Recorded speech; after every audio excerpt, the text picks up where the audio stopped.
প্রধান উপদেষ্টা ডক্টর মোহাম্মদ ইউনূস মুখে মুখে যাই বলুন, আওয়ামী লীগকে নিয়ে তিনি একটা চাপ অনুভব করেন। আর পৃথিবীতে যে গণতান্ত্রিক দেশগুলো আছে তারা চায় সেখানে গণতন্ত্র চর্চা হোক, অব্যাহত থাকুক। আর এজন্য সকল দলের রাজনীতিতে মিলেমিশে থাকা, সমাজে ধর্ম, বর্ণ, রাজনৈতিক পরিচয়ে যে বিভক্তি আছে সেগুলোর বাহিরে সবাই একটা শান্তির সমাজ প্রতিষ্ঠার স্বপ্ন দেখেন বা লক্ষ্য দেখেন। গণতন্ত্রের মিনিংসটাই হচ্ছে এটা। তো বাংলাদেশে এই মুহূর্তে ঠিক ক্ষমতার শেষ প্রান্তে ডক্টর মোহাম্মদ ইউনূস ক্ষমতা ছাড়ার আগে আওয়ামী লীগের ব্যাপারে ডক্টর ইউনূসের সিদ্ধান্তটা কি? এখানে কিন্তু একটা প্রশ্নবোধক চিহ্ন তৈরি হয়েছে যে আওয়ামী লীগ যদি এই কাজটা করত তাহলে কি তিনি এই ট্রুথ অ্যান্ড রিকনসিলিয়েশনের উদ্যোগ নিতেন?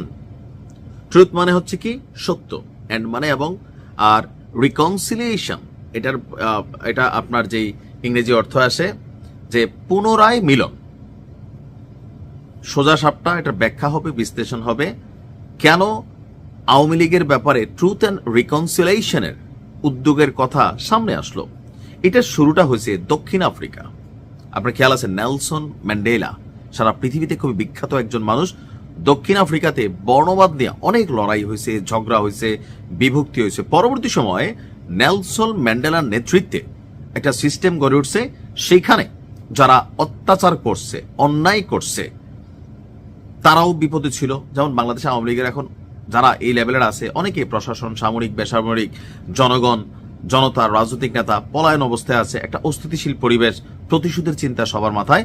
দক্ষিণ আফ্রিকায় তৎকালীন প্রেক্ষাপটে এই বিষয়টা ছিল। তো নেলসন ম্যান্ডেলা তিনি ক্ষমতায় যাবার পর ট্রুথ অ্যান্ড রিকনসিলিয়েশনের উদ্যোগ নিয়েছিলেন। আর এর মাধ্যমে যারা অপরাধী তাদের জন্য একটা চাপ ছিল যে তুমি সত্যটা বলো। তারপর সেটা একটা বিচার হয়েছে, বিচারের পরে পুনর্মিলন হয়েছে, আবার পুরা সমাজ একটা জায়গায় আসা। বাংলায় যদি আমরা সোজা সাপটায় বলি, আওয়ামী লীগের পুনর্বাসন। রাজনৈতিক দল হিসাবে তাদের যে রাজনৈতিক কার্যক্রম আছে নিষেধ, সেটা হয়তো উঠে যাইত যদি আওয়ামী লীগ একটা কাজ করত।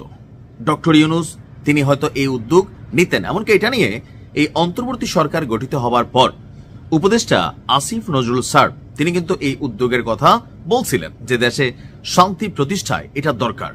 কিন্তু এইটার জন্য যে প্রধান উপাদান, বিরিয়ানি রান্ধেন, খিচুড়ি রান্ধেন, ভাত রান্ধেন, প্রধান উপাদান কি? চাল।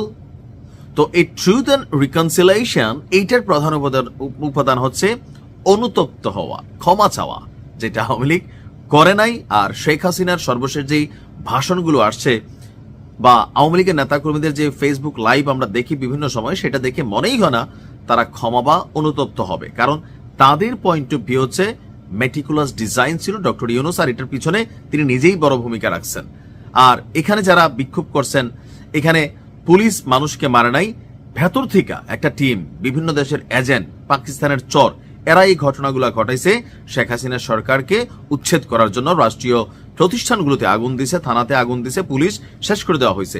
So it was A meticulous design. এই কারণে তারা ক্ষমা চাইবে না, মেন্টালিটি কিন্তু এটাই।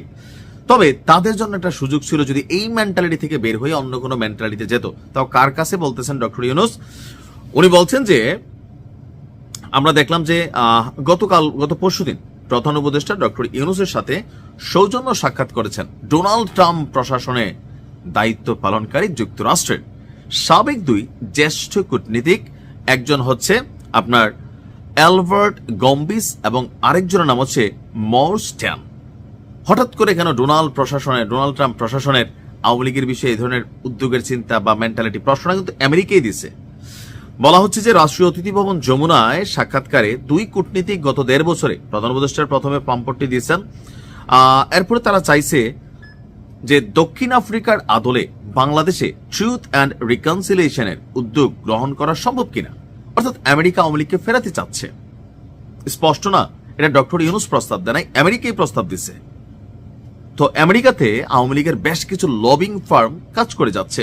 ডক্টর ইউনূসের উপর ট্রাম্প নিজেও বিরক্ত, পছন্দ করেন না, এটা ব্যক্তিগত একটা ইস্যু থেকে। নেলসন ম্যান্ডেলা তিনি আবার ডক্টর ইউনূসের বন্ধু ছিলেন।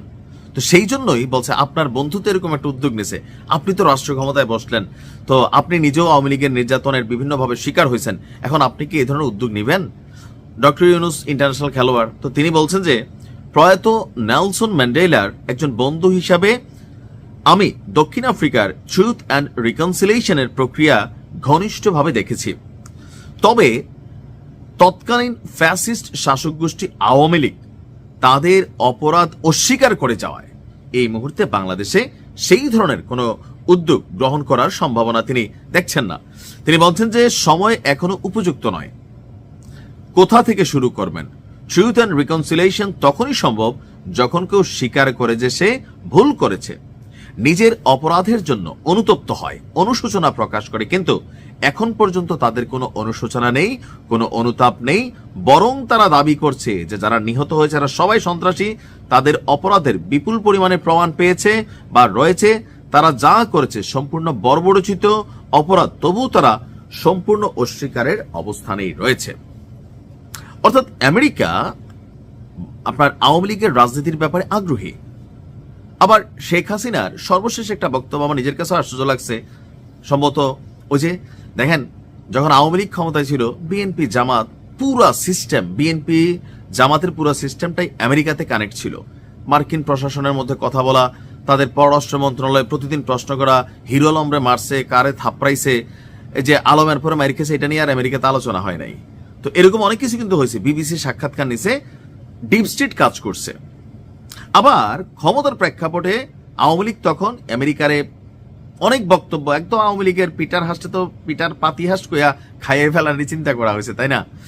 ক্ষমতার পরিবর্তনের পরপরও শেখ হাসিনা দাবি করতেছিলেন যে আমেরিকা স্যান্ড বার্নিং চাইছে, সাদা চামড়ার লোক। তো আমি স্যান্ড বার্নিং দেই নাই, যার কারণে আমাকে ক্ষমতা থেকে উচ্ছেদ করা হয়েছে। ইমরান খানের মতন একটা সিস্টেমে আমাকে ডিপ স্টেট কাজ করা সরাই দিছে। এমনকি ভারতীয় গণমাধ্যম ডিপ স্টেটের ভূমিকা নিয়ে কথা বলছে। ট্রাম্প ক্ষমতা আসার পরে বলছে বাংলাদেশে বেশ কিছু এনজিও মিলিয়ন মিলিয়ন ডলার আনছে যারা ডিপ স্টেটের পক্ষে কাজ করছে। অর্থাৎ এখানে আমেরিকার হাত ছিল। জাস্ট কয়েক মাস আগে হঠাৎ করে সাবেক কি বলা যায় আওয়ামী লীগ সভানেত্রী শেখ হাসিনা তিনি বলে দিলেন যে এই ঘটনায় আওয়ামী লীগের আমেরিকার কোনো হাত নাই। তখনই মনে হয়েছে যে ভেজাল আছে, কারণ ট্রাম্প একরোখা। ট্রাম্পের আবার শেখ হাসিনার সাথে একটা ব্যক্তি সম্পর্ক আছে। ট্রাম্প কিন্তু এগুলোকে মূল্যায়ন করে, লাইক উত্তর কোরিয়া, ধরেই না, ট্যাক্স টুক্সও বাড়ায় না। তো সেখান থেকে লবিং ফার্ম, আওয়ামী লীগের অবস্থান, ডক্টর ইউনূসের সাথে অপছন্দের বিষয়, রাজনীতিতে তখন তারা বলছে যারা মজলুম ছিল বিএনপি জামাত তাদের পক্ষে, এখন আওয়ামী লীগ মজলুম, আমেরিকা মনে করে তাদের গণতন্ত্রের স্বাধীনতা থাকা উচিত, রাজনীতি করার অধিকার থাকা উচিত। সো একমাত্র উপায় হচ্ছে দক্ষিণ আফ্রিকার সেই উদাহরণ ট্রুথ অ্যান্ড রিকনসিলিয়েশন, যেটার প্রস্তাব আমেরিকার এই ট্রাম্প প্রশাসনের সাবেক দুই জ্যেষ্ঠ কর্মকর্তা তারাই দিচ্ছেন ডক্টর ইউনূসকে। তবে ডক্টর ইউনূস ওই পয়েন্টেই ব্যবহার করছেন যেটা কি বলা হয় যে আওয়ামী লীগের বর্তমান অবস্থান। তার মানে আমেরিকা আওয়ামী লীগকে নিয়ে ভাবছে। আমরা যারা আজকের দিনে মনে করছি শেখ হাসিনার কি ফিরা জীবনে সম্ভব, আসলে কিন্তু সম্ভব। শেখ হাসিনার পতন যেমন অসম্ভব থেকে সম্ভব হয়েছে, এখানে আপনি যা দেখছেন পেছনে কত মেটিকুলাস ডিজাইন। এখন তো অনেক কিছু আমরা নিজেরাই দেখতেছি যে কারা কোন টিম ছিল, কে কোথায় থেকে বলটা খেলছে, আওয়ামী লীগ কোথায় ঢুকে গেছিল, আওয়ামী লীগেরও ভুল ছিল, অন্যায় ছিল, সবকিছু মিলে ঘটনা ঘটছে। আর পেছন থেকে অর্থলগ্নি সিস্টেমকে ইমপ্লিমেন্ট করা আমেরিকা করছে। সো আমেরিকা যদি আবার কখনো চায় ভারত টারত মিলা, এরা ভাই যে কোনো কিছুই ঘটাইতে পারে। এটা আমেরিকা আর এটা বাংলাদেশ। ভালো থাকুন, আসসালামু আলাইকুম।